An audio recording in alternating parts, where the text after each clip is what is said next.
عید الفطر کی رات لیلۃ الجائزہ اسے کہا جاتا ہے۔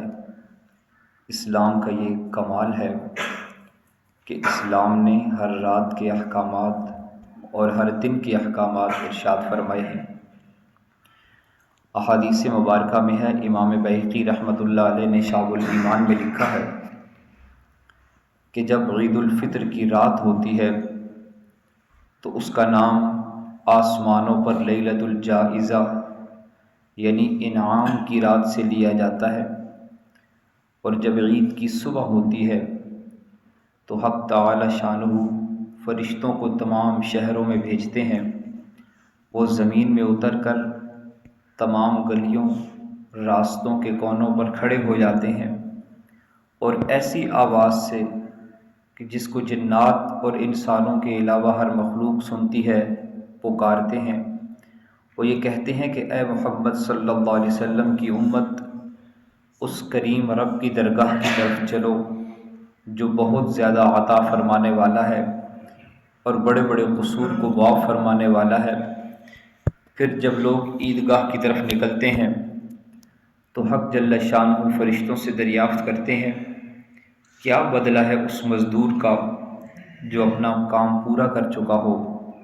وہ عرض کرتے ہیں ہمارے معبود اور ہمارے مالک، اس کا بدلہ یہی ہے کہ اس کی مزدوری پوری دے دی جائے۔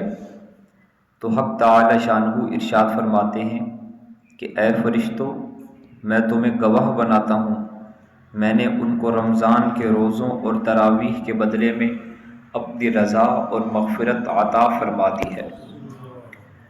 اس رات کو جو لوگ عبادت سے آباد کرتے ہیں، ایک روایت میں یہ آتا ہے کہ کل قیامت کا دن ہوگا اور ایسا سخت دن ہوگا کہ لوگوں کے دل گھبراہٹ کی وجہ سے پھٹ رہے ہوں گے۔ وہ دن اس رات کو آباد کرنے والوں کے دلوں کو اللہ تعالیٰ اس دن میں زندہ رکھیں گے جس دن لوگوں کے دل گھبراہٹ کی وجہ سے مردہ ہو رہے ہوں گے۔ بڑی سعادت کی رات ہے۔ اس رات کو گناہوں سے محفوظ رکھ کے اپنے آپ کو عبادت پر کھڑا کرنے کا خصوصی اہتمام ہونا چاہیے۔ کل صبح نماز عید ہے، اور عید الفطر کے دن کے اسلام میں کچھ مسنون اور مستحب اعمال ہیں۔ عید کے دن سب سے پہلے صبح سویرے اٹھنا، نماز فجر اپنے محلے کی مسجد میں پڑھنا، جسم کے زائد بال اور ناخن وغیرہ کاٹنا، غسل کرنا، مسواک کرنا۔ یہ مسواک اس مسواک کے علاوہ ہے جو وضو میں کی جاتی ہے، اور یہ خواتین کے لیے بھی مسنون ہے۔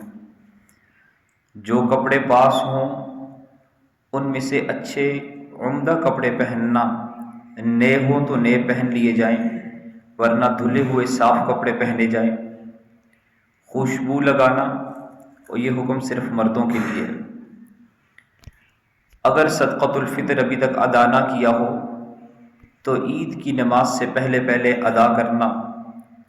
انگوٹھی پہننا، مردوں کے لیے عید کے دن انگوٹھی پہننا جو ہے وہ زیادہ سے زیادہ 4.5 ماشا چاندی کی انگوٹھی پہننا جائز ہے۔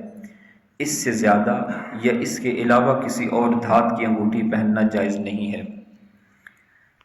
عیدگاہ کی طرف پیدل چلنا اور عیدگاہ کی طرف جلدی قدم اٹھا کر چلنا۔ پیدل چل کر عیدگاہ کی طرف اس انداز میں جانا کہ زبان پر تکبیرات ہوں۔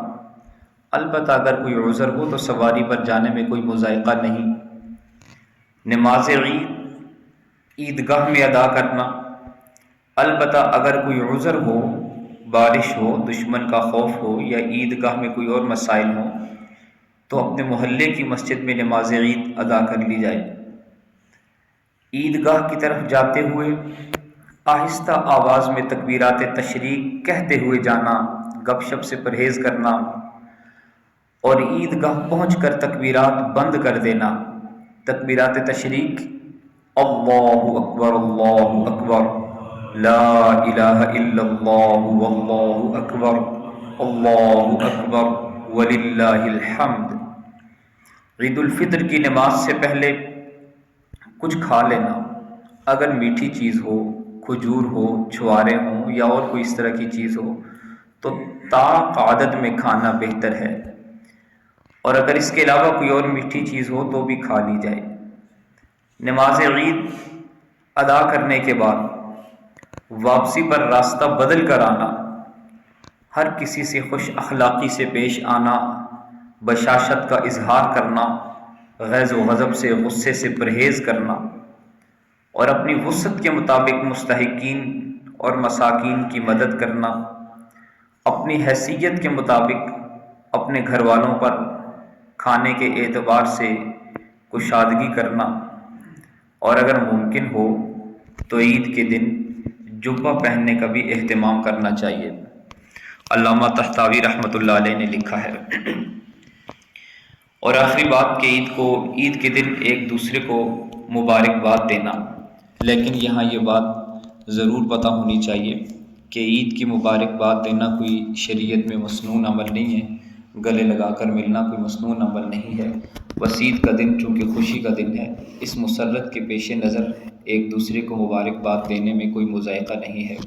اپنے آپ کو گناہوں سے بچانا اور بالخصوص اس دن ایثار کا معاملہ کرنا محروم لوگوں کے ساتھ کہ جن کو اللہ تعالیٰ نے رزق کے وسائل سے محروم کیا ہے، اور خوشیاں اور محبتیں تقسیم کرنا، ایک دوسرے کے ساتھ خوش اخلاقی سے، خندہ پیشانی سے پیش آنا، اور چھوٹے بچوں کو عیدی بھی دینا، بڑوں کو بھی عیدی دینا، کہ ہمارے یہاں پر یہ چونکہ رواج ہے، محبت کا ایک انداز ہے، تو اس طرح عید کے دن کے یہ مسنون اعمال ہیں۔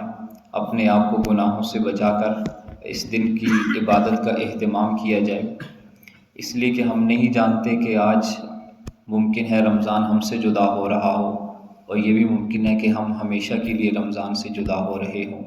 اللہ تعالیٰ ہم سب کو عمل کرنے کی توفیق عطا فرمائے۔